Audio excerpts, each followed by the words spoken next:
Hello and welcome back to the fourth episode of the SPFL Fans Podcast. I'm yet again joined by Murray Hello. and Scott. Hello.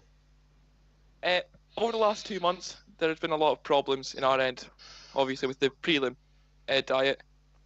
A lot of news has happened, including the busy January transfer window and a couple sackings along the way as well. We're going to go at Hibs with Neil Lennon and Gary Parker having left Hibs on the 30th of January. The club released a statement saying that the management team of Neil Lennon and Gary Parker has left the club by mutual consent. They have not been dismissed and haven't resigned, which leaves a lot of open arms and theories about what has happened at the club. And obviously, Murray, you're a Hibs fan here. Yep. So I'd like to get your thoughts on it.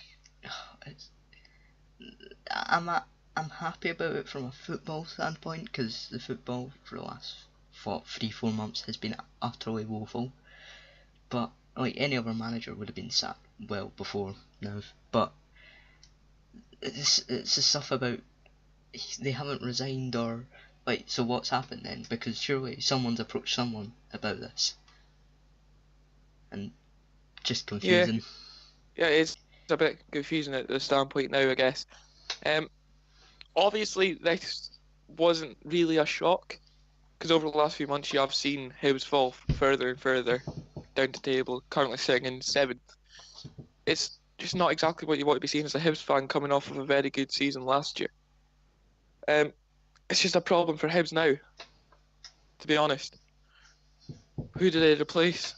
Currently the bookies' favourite's the ex-Sunderland manager, so... Oh yeah. It's just a matter of who they bring in. I mean, the Sunderland manager isn't ideal. Yeah. It's not very good being sacked 6 months in. And obviously you can see why he done through the Sunderland documentary.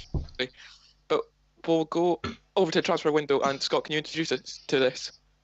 Right, so, well, I'll start with St Mirren then, because, well, we're bottom of the league now, and we've had to make a lot of changes. In total, Oren Kearney has, well, if you look at it, he signed a whole new team, got a new keeper, well, got new right back, called Corku. If you count Todd Ferdinand's contract extension to the end of the season, there's a centre half. Got a new centre half called Popescu, a left back called Muzek.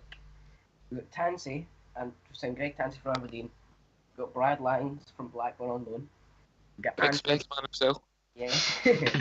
You got Andres Dreyer from Brighton. You've got Kyle McAllister from Derby on loan, and you've got Duckins Nazon with the best name. Definitely the best name. With one rumoured to be coming in this week as well, which should complete a whole team. It's been positive, I think. Well, it better be. It's a risk. Getting all these foreign players all in the same age, because you don't know if they're good enough. But it's a risk that we needed to take because our country players were not good enough, and we might be getting relegated. What did you say, mate? It's looking more of a formality at this point, really, isn't it? Yeah, it's getting worrying now. No wins, and well, not in the league. No wins since 22nd of December. It was Motherwell away.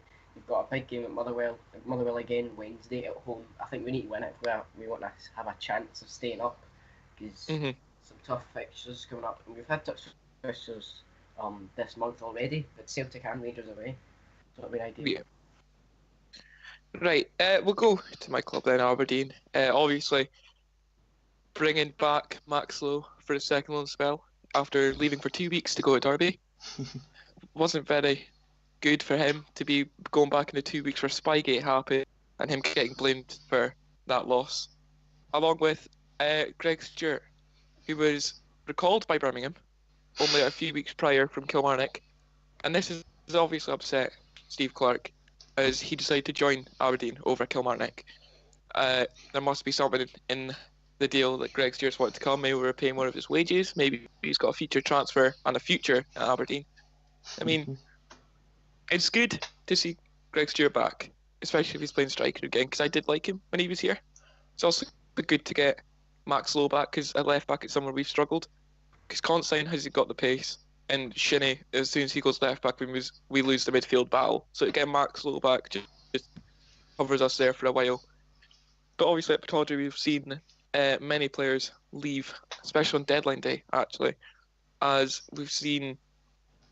We've obviously seen Scott Wright go to Dundee on a 6 months loan. We saw Mark Reynolds go to Dundee United, Dundee's neighbours, on a 6 month loan, and we saw Bruce Anderson also go out on loan to Dunfermline for 6 months. And to see no one getting replaced on deadline day is a massive loss for us, I feel, because we were obviously linked with a few players, but to not see anyone brought in but lose 3 players and lose squad depth a bit is a bit worrying. Mm-hmm. But I think we'll move on to Hibs. So, Right. Murray, Well, take it away. we got in defence, we got Darnell Johnson, Mhm. got Big Romana, Ryan Gold, Mark McNulty, and Omeonga, and also Scott Allen on the pre-contract deal. Probably the most exciting transfer, and we don't even get him. Do you think Johnson's a replacement for Ambrose? Maybe Porteous, because he's out for the season. And You reckon, on deadline day, didn't you try to get Allen early? I believe so, but not Allen, Celtic. We're being Celtic. Yeah. Oh, it's a bit annoying where Celtic have ruined Scott Allen's career over the last 3 years by just keeping him in the reserves. It's a bit annoying to see that because he's a very talented player. It's just his career's gone to waste now, sitting on the reserves at Celtic. Yeah. And speaking of Celtic, actually, I'd like to go on to them next, as they brought in Timothy Weah from Paris Saint-Germain, obviously, his dad being an icon, and also Jeremy Toljan, bringing in the right back that they've been calling out for years now, it feels like. And also they brought in Oliver Burke from West Ham on a loan deal, which is a very exciting move for them because Burke and Weah are 2 very good forwards, 2 very good young forwards as well. So to see them coming into the Scottish Prem brings a lot of depth into it. Also, we'll move on. I know this is going quick, but we'll go to Rangers as well, just to wrap up the transfer business. Rangers brought in a lot of new high quality faces, with the likes of Jermaine Defoe and Stephen Davis coming in near enough on the same time. Obviously, Jermaine Defoe, it's a fantastic signing for them. He may be 36, but he's proven in the Prem, so he's expected to do big things here. Along with that, Stephen Davis coming back. It's a bit of a weird one because Davis, when he left in 2012, was classed as a traitor, but now he seems to be welcomed back with open arms as soon as he's been linked back. And I don't know where it's coming from a Rangers standpoint, to be honest. How is he not a traitor anymore that he's come back? Yeah, it's the same with Lafferty. Probably Naismith if he's ever joined back. There's no chance where if his quality was going to be playing in the Scottish League 2 against people who are semi-professionals. This is true. Now he's back. It was kind of like a loan spell until they returned. There you go. Rangers are now back, as you may say, in heavy quotations. Looking at the league table, the top 5 is split by 12 points. Hearts on 42, Killing 45, Aberdeen on 46, Rangers on 48, and Celtic top with a 6-point advantage on Rangers. Top's looking tight. Not much to tell about what will happen at the top the next few months or so will definitely define what will happen. There are a few slip-ups, and that could be the league gone. Looking at the bottom 3 are split by 3 points. St Mirren bottom with 12, Dundee 11th with 14 points, and Hamilton 10th with 15. Closest to Hamilton is 9th, and Motherwell, who are sitting on 30. The bottom 3, like the top 3, very close. Anything really could happen there. It's just a couple slip-ups from one team or a couple good runs. Yeah. Can't remember the last time the league's been this close before, top and bottom. Yeah. I say there's 3 points separate, well 4 points separating 3rd to 5th, and that's European places in the stake, and I do think it will go down to the wire with all the teams. Oh, definitely. No, it definitely will. I mean, last time the top four was this close was last season, the final game of the season, where Oh. Aberdeen, Rangers, and Hibs all played on the same day, all at the same time, and it was just 1 or 2 points splitting them. Well, we were 3-0 up, needing a 6-0 win. Just, it's very close. League always is close now, with the calibre of players that are coming in and going. But, right, we'll move on to the league. The results from weekend. We'll start with Hibs and Aberdeen.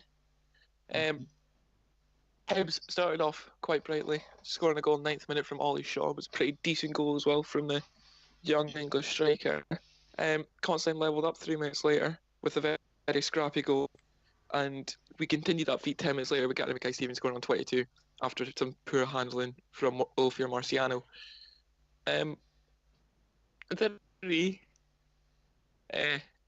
Murray thinks there's a bit biased towards Aberdeen. I'm going to let him explain that. Well. So, Murray, take it away. Well, basically, I'm pretty sure it was about 3 times when Milligan won a header that was called for a foul, and all he's done is which would have won the header. And then there was also when Campbell got booked. McKenna just fell over the ball, and then it was given a foul.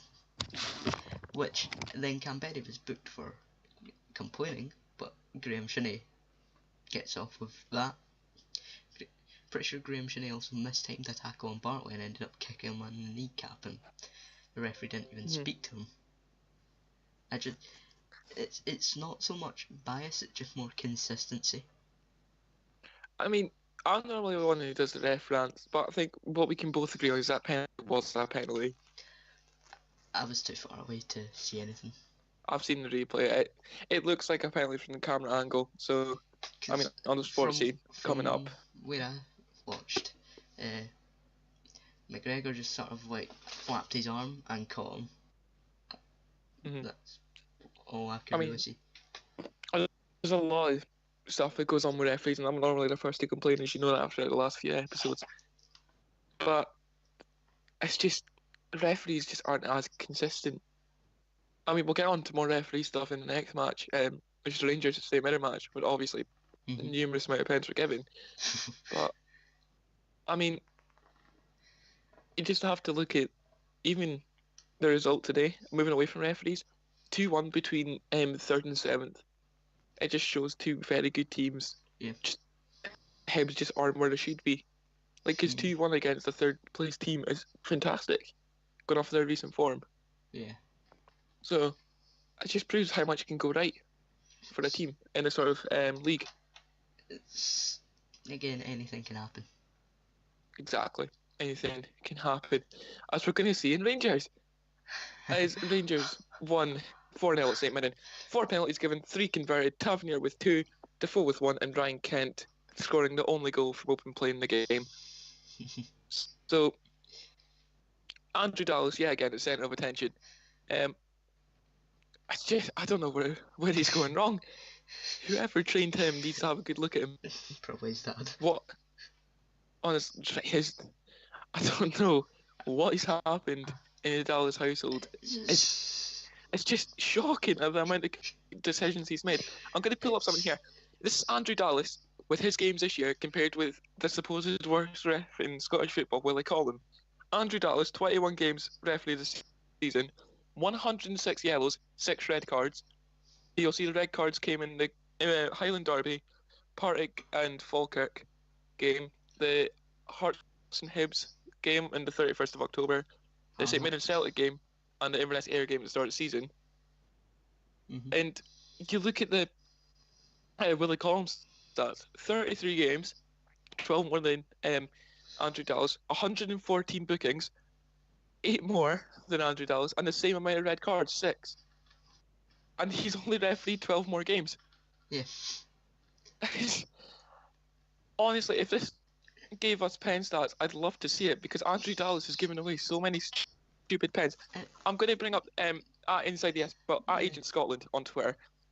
Andrew Dallas has been in charge of 12 Scottish Premiership games in 2018-19.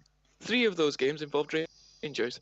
He's awarded 6 penalties in those 3 games, in the Rangers games.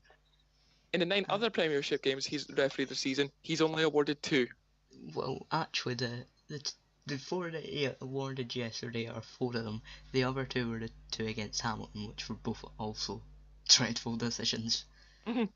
He's- I'm just gonna right. The first penalty, I've not seen it, but I've seen the rest of them. The one where Defoe gets up after the challenge, he's not even touched the floor. He puts hands on the deck to push himself back up. He's given a penalty.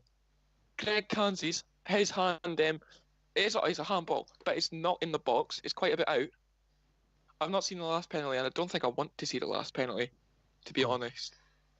That one Like- was a shocker as well. Was that the one outside the Like- box? It was half and half. But Andrew Dallas, who's a big Rangers fan, it's quite obvious now. So he'd say it was in the box, and it was just a wee tug, and he's made the most of it. And Defoe's going to change the league in that. He's got his goal against St Mirren. So yeah. I mean, we'll look back at another Andrew Dallas penalty, one that he gave in the Scottish final, which Aberdeen lost 1-0 this season. The penalty that Scott St Clair missed was a Don ball handball, which is outside the box by like 2 or 3 yards. It's also not a handball, as it's headed it onto his arm, but he's seen its head off his arm and he's given a penalty.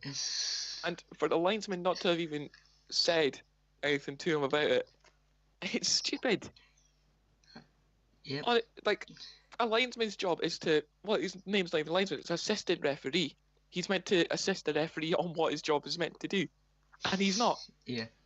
I want to actually find out who the linesmen were yesterday at the St Mirren game. Referees. If we'll go back to last week's game, Killie Aberdeen 0-0 at Pittodrie. Chris Boyd's red card, Stonewall red card. The referee on the day, I can't remember who it was going to give a booking until John Beaton, the fourth official, said that it was a definite red. John Beaton hasn't got the best reputation with Aberdeen fans, and for him to be given a red against in Aberdeen's favour, I'm not sure what to say about it. It's just up in the air about what's going to happen. The games are more dictated by the referees than they are the players and managers. Yeah. Andrew Dallas needs to be sacked. It's clear and obvious that he is a biased referee. He's not been equal to all the teams. No. He's not being the fair ref that you need to promote. This is the top league. This is the best league in the country. Okay, this was a game where Rangers are pushing for the title. This is a game where St Mirren are fighting for their life, and he's giving 3 penalties that were not penalties at all. All right, it's clear and obvious. You do this in any other job, you make 3 mistakes out of 4. All right, it's going to be not good enough. You're going to get a warning or something. But the SFA will just walk over this like they do it with everything. It's absolutely appalling. But I don't see it getting better. And he was still getting his job just because of what his father done. Yes, he was a ref as well. Yeah. Well, I'm going to bring up, I'm doing a refereeing course right now. Basically, you need an 80% mark to pass. Andrew Dallas is on 25% out of that game. Well. He would fail the refereeing exam instantly. No reset for that. Was it not as well? St Mirren, they gave 13 fouls against St Mirren, which basically a quarter of them were the penalties. I've got the stats up here, the match stats from BBC. Fouls 13 for St Mirren, 21 for Rangers. 21. 4 of them pens. No, I have no clue. You look in England, their referees, if they have one bad game, they're sent down to League One for a week or 2. Basically, yeah. But here, you make a bad decision here, it's just accepted because the referees are that awful every week. It's also I've watched like English referees. They are like because they're full time, which is another argument about Scottish referees. Should they go full time? They actually sit down and analyse every decision, and they've got to say whether it's right or wrong. And they're basically like forced to be honest, otherwise. I mean, after the match yesterday, he went and had a discussion with Dallas, and I can't quite remember what he said, but I believe Dallas actually thought all of them were correct. It's absolutely ridiculous. And Steven Gerrard thought there should have been 5, even though 3 of them went penalties. Honestly, it's quite obvious that us 3 do not like Rangers. which are just Steven Gerrard is a deluded man. You know, at the start of the season, he was like, the refs are against us. He got 4 And now- penalties yesterday. Exactly. 4 penalties. All right, he's got the most biased ref in a couple of his games. They won the game at Hamilton due to Two they dodgy pulled calls. through, but then they won it. What was it, 4-1 because of the penalty? And it's ridiculous. Rangers need to stop saying that everyone's against them. The SFA are actually on their side. Yeah. You speak about how Gerrard's deluded. You look back to the start of the season, the first game of the Scottish Premiership, Aberdeen Rangers, Aberdeen, we were a class above them. I'm Yeah. sorry, but that's just. I mean, it's not about referees, but it's more about how Steven Gerrard's a deluded man. It's, again, what was it that he said? Oh, we should be picking up points at places like St Johnstone. It's just, Exactly. this is Cockiness. supposedly a great sportsman. Apparently, a fantastic captain. I'm not denying that he was a good captain, but he's just so deluded. He's got this mentality that Scotland's his. I wouldn't be surprised if he thought someone else slipped. Ooh. Right.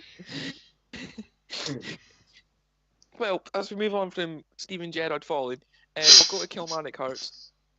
Kilmarnock falling in the table to 4th after that game, as Kilmarnock lost 2-1 at Rugby Park, as Murray likes to call the El Rugbio. Yep, because the standard of football is basically rugby. Hearts scoring with Clare 38 minutes in, Stephen Naismith making it 2-0 5 minutes later, and then Jordan Jones picking up a penalty. How ironic, in the 45th minute. Although I do think that was a penalty because I think Berra just sort of like walked into him and just completely clattered him. I've just seen the photo on BBC The Reviews, and I can see Berra has 2 arms around him, so Yes. I'm not even going to try argue against it. Can I just jump on a previous point? John Jones Yeah. winning a penalty. He got a penalty against Dundee, but he dived for it. Cost So Dundee it the game. ended up this if he looked at it and he got banned for 2 or 3 games, right? The foe has clearly dived for the penalty against St Mirren, and I hope that the SFE take the same action against it because they've got the penalty. He didn't score, but he still won a penalty. They take the action and they ban him. I mean, you look at the Jordan Jones one. I saw a tweet earlier this morning. Basically, Andrew Dallas, when the penalty was given, asked Jermaine Defoe, "You dived, didn't you?" After he gave the penalty. Wait, what? You're Yeah. allowed to turn the decision within like the first 20 seconds, but I think he was just intimidated or something like that because there's 50,000 fans. You've got to stand up. You can't give a wrong decision like that. But we need to stop talking about this Rangers man game just because I'm upset. Like, let's move on. Come on, Hey. Hearts. Yeah. It's Right. not exactly the best quality of game, really, is it? It's I didn't watch it. 2 scrappy sides going at each other. Many Huns v many Huns. And it's just a game, really, that no one really cares about.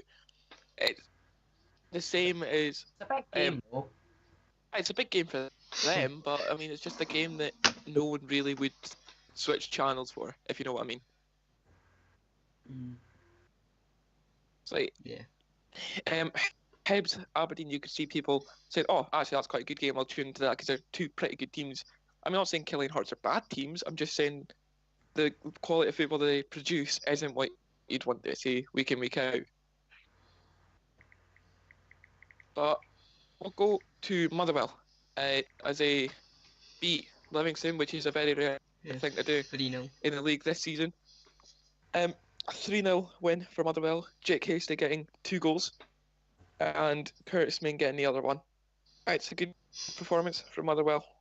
Always good to see teams like Motherwell doing well. Unless you're a St Mirren fan, as that just increases the gap to match. Motherwell are out of the equation. They are nice and safe from relegation. They'll just try and push for top 6 now. Yeah, Motherwell are 9th on 30 points, as I've already said. Hamilton 10th on 15. It's looking bleak for the bottom 3, whilst Motherwell are really, really hotting up the race for 6th. Yeah. As 7th and 9th are split by 2 points. Hibs on 32, Livy and Motherwell both joint on 30, split by goal difference. This is close to St Johnstone currently on 37. Yeah. It's just hotting up in that bit of the table. The whole table is so close, apart from that bottom 3. anything can happen, really, in this league. There's no guarantees of who finishes where yet, Yeah. which is what makes this league so exciting. Is so many teams have up and down games, they have some really good months, then like next month they can just do horrible, It doesn't matter and who then it'll wins in the change end. again. Yeah, because right now it's just you don't know where to go, you don't know where anyone's going to finish. But Yeah. we'll look at the next game, which is the really, really not a good game to watch. It was Hamilton Dundee won at the Hamilton's ground as Scott Wright scores on his Dundee debut on loan from Aberdeen. Danny McKinnon with a 90+1 equaliser, and it was a pretty good goal to say the least. Yeah, I haven't seen the goal. McKinnon's goal was quite a screamer last minute to save his team, basically. I'm just watching sports scene now. There's that second penalty from Rangers, Defoe with a blatant dive. But we're just going to stop talking about Rangers St Mirren now. I think it's just getting a bit old now. But I mean, on an Aberdeen level, it's good to see Scott Wright finally scored in, as he's not scored since Partick Thistle were last in the league. Last team and only team he scored against is Partick Thistle. So to see him finally getting another goal is good. I feel like he can do pretty well out on loan because he's not going to fit into the first team anytime soon. I feel like the right move for him was to go to Dundee. Final game of today, the final game of the weekend is St Johnstone 0, Celtic 2 at McDermott Park. James Forrest and Weah scoring 2 goals in 11 minutes, and Christopher Ayer getting sent off on 90+3. Refereeing decisions again.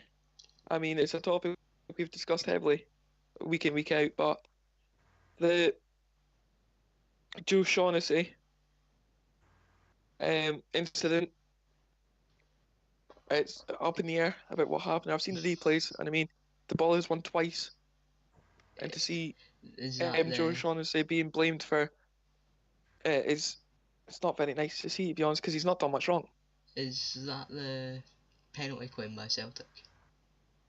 No, I think that's the Jason Kerr one where he's that Jason slid Kerr across, he's got a foot on the ball. beautiful tackle. It's just a fantastic challenge. I think it's the one where Odsonne Edouard went off injured after Joe Shaughnessy kicked the ball away from him. Yeah. Like, Shaughnessy's went up to win the ball. Odsonne Edouard just got there a bit late, I feel, and it's just unlucky to have seen Edward obviously go off injured. And then the man who's came on and replaced them has got himself a goal and an assist. He's looking really good, Timothy Weah. Yeah. Looks like he could bring Celtic some new life and help them to get. I'm worried about him for Wednesday night. Yep. Right, well, that'll do it for this 4th episode of the SPFL Fans Podcast. I hope the next one will be out sooner, because there's nothing really going on now. I hope we can all be ready for the next one. Well, but until the next time, it's goodbye from Murray. Goodbye. And goodbye from Scott. Bye. And it's a goodbye from me.